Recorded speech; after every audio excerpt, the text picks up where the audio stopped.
Hello and goodbye 2023. Napaka-blessed po namin ng 2023. Kaya naman, it's time to say goodbye.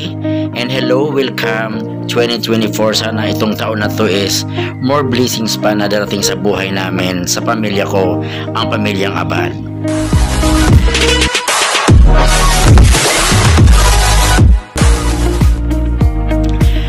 Gayunpaman, nagpapasalamat po kami sa lahat ng aming mga agent and mentor po sa amin, sa buhay namin. Nagbigay po ng ideas po sa lahat.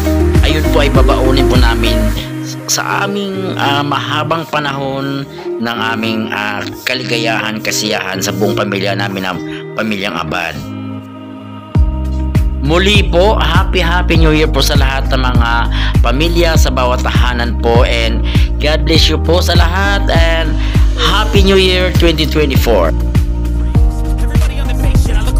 Everybody is the fakest, I make this every day and I'm impatient, hoping one day I blow up from the basement. Statement, the top is so vacant, I don't hear shit.